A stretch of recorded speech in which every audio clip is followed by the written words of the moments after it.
This week's Torah portion is Haazinu. It's the second to last Torah portion in the book of Deuteronomy. We're at the end of Moses' life. He's speaking to the Jewish people on the day of his death.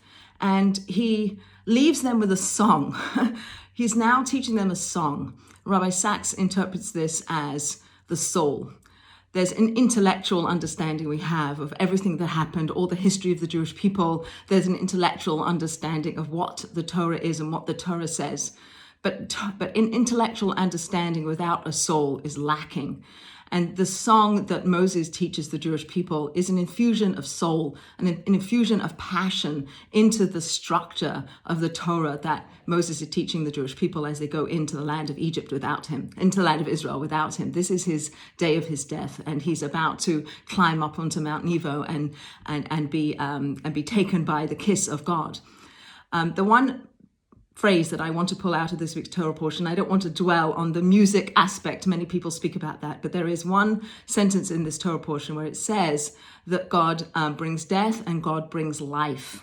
And it is a hint to the fundamental Jewish belief that was written down by Maimonides. He wrote down 13 principles of Jewish faith. The 13th principle is that there will be a techiyat hametim, there will be a resurrection of the dead. And just like God brings life, God brings death, and death is the consequence of what Adam and Eve did by eating of the tree of knowledge of good and evil in the Garden of Eden. As we know, Adam and Eve were created on Rosh Hashanah in the Garden of Eden, and we learned that by the mystics, that they were mostly soul, that they had this huge soul with a little bit of a body. And when the snake enticed them to eat from the tree of knowledge of good and evil, when they ate from that tree, the exterior force that was the snake was the enticer. The snake was the opposite of good. The snake became embedded in their being, became part of us, who we are. We become body with soul, not soul with body. So what we see when we look at each other is a body. We don't see the soul. The soul is hidden deep inside, maybe through the eyes, maybe through the face. Some say through the hands you can see the soul, but the soul is more hidden. And we integrated into ourselves the force that was the snake, that nachash, that snake force, that antithesis to God force that was going to pull us away, became integrated into our being. And death was necessary to expunge that force that is within us, and it's within the body. So the body has to go back into the ground from where it came. Death is a separation of the body from the soul. The soul goes up into the heavenly realms. It gets purified in its process until it sits in the Garden of Eden, whatever that means. It sits basking in divine light, waiting for the day when there will be a resurrection of the dead, when everything that exists, that ever existed, will come back to life, will come back to be. So the body gets planted into the ground. We bury our dead. We don't cremate our dead. We bury our dead. Why? Because the body has to go back into the ground from where it came. It has to become one with the lowliest of elements. The most humble of elements is the earth, and it goes back into the earth. But it doesn't disappear altogether. It stays there like a seed. You plant a seed, and the seed becomes disintegrated into the organic matter of the earth. And then when the time is right, the tree starts to grow. It comes from what seems to be nothing. A baby is born from what seems to be nothing. There's a sperm and an egg, and they join and they create a baby. That is miraculous, but somehow we've become inured to that. We know that that's what happens. Babies are born every day, thank God, and we don't always appreciate the miracle that is the birth of a baby. And so too, we may think, it's impossible to create something from nothing. If our body goes into the ground and becomes one with the earth, how is it possible that it's going to be resurrected? It's going to come back to life again. But we see it in our world all around us. We see it with seeds. We see it with a caterpillar that goes into a pupa and it becomes mush, it becomes liquid, whatever it becomes.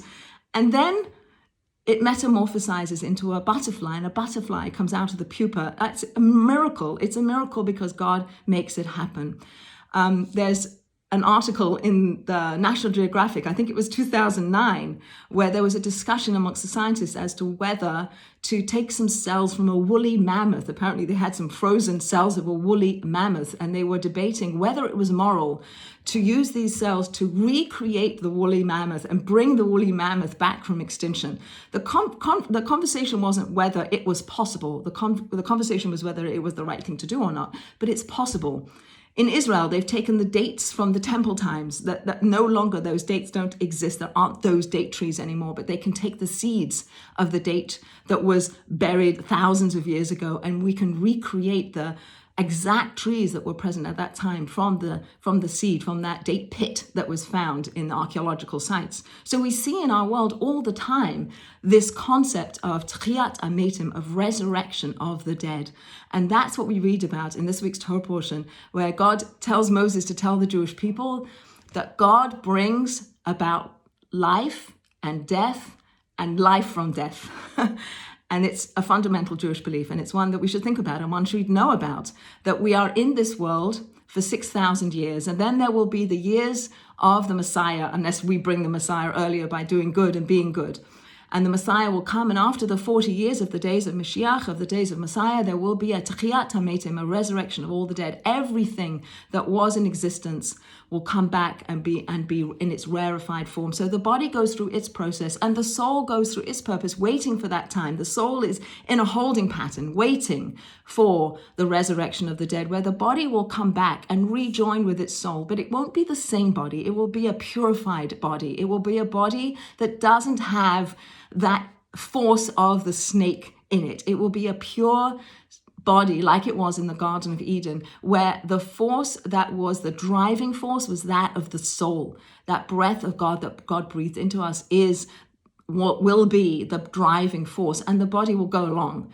Just like that's the struggle that we have in this world. Our body has done good things. Our body has given us a vehicle by which we can go visit the sick people, by which we can speak good of each other, and we can say blessings before we eat, that we can speak nicely to each other, that we can give charity, that we can do all the things that we do in this world. We use our bodies for, and our bodies get rewarded for that. They get rewarded for that. They don't just die and disappear. They go into the ground waiting for that time where they will be resurrected, they'll be brought back to life without the energy of the snake within it. So it's purified and it's ready to join back with its soul that's gone through its process, so that we can bask in divine light for all eternity. That's the end goal. That was what God created the world for, was to bestow goodness upon us.